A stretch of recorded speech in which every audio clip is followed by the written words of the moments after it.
Apesar de todo o avanço, nossos professores concordam que o trabalho está apenas começando. Nós estamos iniciando as atividades da TARES, se você vai pensar em termos de planeta. A necessidade da informação ainda, o alcance dessa informação a mais pessoas, ela ainda é feita de uma forma muito inicial, muito incipiente. Nós precisamos fazer com que a TARES possa chegar a mais pessoas no mundo. Tem que se fazer assistência com excelência. Então, claro que o professor de Conscienciologia ele está sujeito aos mesmos percalços da natureza humana que qualquer outra pessoa. Então, por exemplo, até que ponto o ego não fica inflado em certas situações? Até que ponto, por exemplo, a posição em que a pessoa se sente, em certos casos, acaba não pesando mais do que a própria assistência que ele vai fazer? Falta autopesquisa, sempre vai faltar. Para mim falta autopesquisa, para qualquer pessoa falta. Mas falta esse se debruçar sobre si mesmo para entender um pouco sua realidade e aceitar limites. Nós não vamos estar prontos, não tem uma figura acabada, então nós vamos lidar com essa insuficiência. Agora, dentro da insuficiência pode ter um nível de autonomia muito bom. Então eu acho que falta um pouco de coragem. Eu acho que a pusilanimidade, ela permeia um pouco. Então, ela que traz esse acanhamento, essas travas da comunicação, por exemplo. Trava da comunicação. O que importa se eu sei muito, ou se eu estudei, ou se eu tive muita experiência de vida, se eu não tenho o movimento de doar isso, de transmitir para quem tiver interesse. E a primeira pessoa que tem esse interesse sou eu. Então, essa preguiça de interagir, ficar no seu canto, se preservar, então isso tudo torna o docente acanhado, faz do exercício docente um processo tímido, que não vai trazer as alegrias e satisfações que a parapedagogia pode trazer para a pessoa. É preciso de estudar mais. As pessoas precisam de fazer mais palestras, precisam de participar de conferências de tudo quanto é tipo. Não só nossas, como de fora, até da universidade, precisam de escrever artigos. Nós já temos agora publicações adequadas para isso, igual a Consciência, o Journal of Conscienciology e outros mais. A gente vê que ainda falta um pouco de ousadia do professorado. Ainda há um certo travamento, um certo acanhamento, como nós até já conversamos a respeito. Esse acanhamento, esse travamento impede da pessoa perceber a sua especialização, onde ela pode ajudar mais. Então, esse movimento, ele é pessoal, ele é de cada um de nós. Mas a gente pode apressar isso de algum modo, não vai ficar eternamente esperando um dia que nós vamos sair prontos e começar um trabalho isento de erros, de fracasso ou até de desconhecimento, porque muita coisa a gente ainda não sabe, são modos novos de trabalhar. Mas vejo que há já um percentual docente, um percentual do nosso professorado que entende essa realidade e já está predisposto a fazer esse movimento mais ousado em prol da sociedade como um todo, da sociedade planetária. É muita gente para ajudar. O que falta mais mesmo é a pessoa ficar mais autoconsciente da sua polivalência, a sua versatilidade. Ela, por exemplo, começa a estudar que não adianta ter só uma memória cerebral. Ela precisa de ter um dicionário cerebral sinonímico e, se possível, poliglótico, analítico, está entendendo?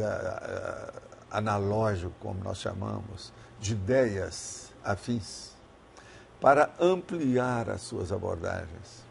O problema maior que a gente tem com os processos daqueles que começaram o curso intermissivo, primeiro ano, essa coisa toda, é que são ainda muito bitolados no processo do passado de vida paragenética.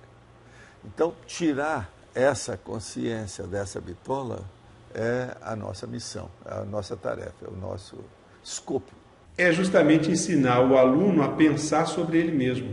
É que esse aluno possa entender o que ele precisa considerar, os fatores, os mecanismos, os fundamentos que lhe permitam entender melhor o seu papel enquanto discente e o seu papel enquanto consciência e evolução. O grande desafio para o professor é ajudar esse aluno a entender essa realidade, a pensar melhor sobre essa realidade, para que ele efetivamente coloque em prática um dos princípios básicos da Conscienciologia, que é o princípio da descrença. Ou seja, não acredite em nada, tenha suas experiências pessoais para que você, a partir dessas experiências, possa construir o seu desenvolvimento e aquele caminho que lhe é mais adequado. A verdadeira, genuína intenção de assistir, o altruísmo, é o que mais mantém o professor no rumo. Uma outra coisa que é decorrência disto é a lealdade que o professor tem que ter com o seu grupo evolutivo. A parcela intrafísica desse grupo e a parcela extrafísica. Porque em certas situações duras, difíceis, é a tábua de salvação no meio de um oceano bem turbulento, tempestuoso, onde você se agarra. O professor, acho, muitas vezes, ele se esquece do apoio da retaguarda extrafísica que ele tem. De que modo aumentar o comprometimento com a pesquisa e a produção intelectual? É preciso que mais professores, professoras, alunos, os sempre aprendentes, né, que a gente fala, se motivem a escrever, a pesquisar mais, a transcrever as suas percepções parapsíquicas, as suas vivências em sala de aula, para que a gente possa ter um banco de dados maior e uma massa crítica maior nesse aspecto. A gente ainda tem só eventos de pesquisa nesse contexto, que ajudam bastante, mas faltam ainda as obras publicadas, porque aí a ciência de fato vai começar a se consolidar mais, né, aqui no nosso planeta. A maioria no curso intermissivo dessa etapa inicial, que nós somos aí dos primeiros aí que fizeram isso, que vieram para cá, todo mundo tem a tarefa de escrever livro. Por quê? É o livro que vai grafar essas ideias e disseminar isso aí. Nós dessomamos, mas o livro continua vivo. Então é muito importante. Agora, esse livro, ele tem que começar inicialmente, quase sempre, entra com a pesquisa pessoal da pessoa, então é um livro autobiográfico, para depois ele ser mais técnico e mais tarde ser feito uma obra-prima, que é a Mega GESCOM da pessoa. O professor que ele resolve colocar no papel, escrever as suas experiências e doar o seu laboratório consciencial, ou seja, o acúmulo dessas vivências dele, da forma escrita, ele disponibiliza que isso chegue a um número de pessoas muito maior do que a sua sala de aula. Se esse livro é traduzido para outros idiomas, o número de pessoas que podem acessar essas informações nesse laboratório e possam vir a ser auxiliadas por ele, também passa a ser muito maior. Esse interesse real em aplicar e ver resultado prático. Então eu vejo que isso... Agora, noto que falta a escrita da experiência. Ainda há muito embaraço intelectual para o registro. Então a gente vê que pouca gente escreve sobre as vivências que tem ou sobre as superações que fez e que isso poderia realmente aumentar. Há muito excesso de cuidado com o resultado, que ele fique quase perfeito. Então esse perfeccionismo não tem ajudado. Eu acho que quando há mais gratidão, o perfeccionismo também desaparece. A gente fica mais igual, mais próximo, compreende mais as dificuldades, que ninguém ficou nada. A pessoa se faz de algum modo e pagando o preço justo, porque tem um preço justo. Então, acho que há ainda muito interesse pelo resultado final do que a gente vê, mas pouco conhecimento das trajetórias. E quando você conhece mais trajetória, você compreende mais, é mais fraterno, é mais grato. E isso alivia excesso de preocupação consigo mesmo, vaidade excessiva, competitividade deslocada, perfeccionismo, e a gente sente mais compromisso de mão na massa. Fica mais simples esse ato. O objetivo é chegar à formação de pelo menos uns 50 ou 60 autores ativos, que tenham obras publicadas e que estejam dinâmicos no desenvolvimento do seu trabalho intelectual, principalmente público, para chegar na Mega GESCOM, que nós chamamos a obra-prima escrita da pessoa, quer dizer, o livro básico, técnico daquela pessoa. E que isso transcenda o nível da literatice. Porque fazer romance, noveleta, contos, tudo isso é muito fácil, está entendendo? É um processo superficial. Mas essa mensagem, a nosso ver, ela é pobre.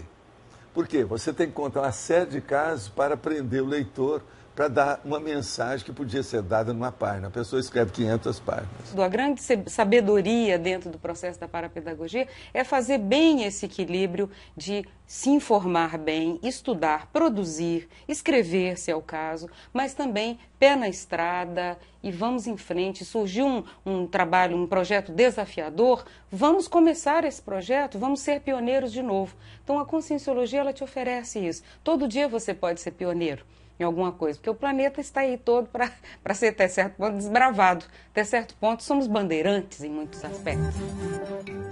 E o exemplarismo? Os nossos professores apresentam teática e verbação? É inevitável que a Conscienciologia seja sempre uma ciência aplicada. Não existe a Conscienciologia teórica só. Então, a autovivência, a experimentação pessoal é muito importante, não só sob o ponto de vista do conhecimento em si, mas até, eu diria, perante os alunos, com relação à exemplificação ou com a autoridade moral da pessoa que vai comunicar. Por isso, é muito difícil que um professor qualquer dê aula de Conscienciologia sem ter experimentado, num nível razoável, muitos, idealmente todos, os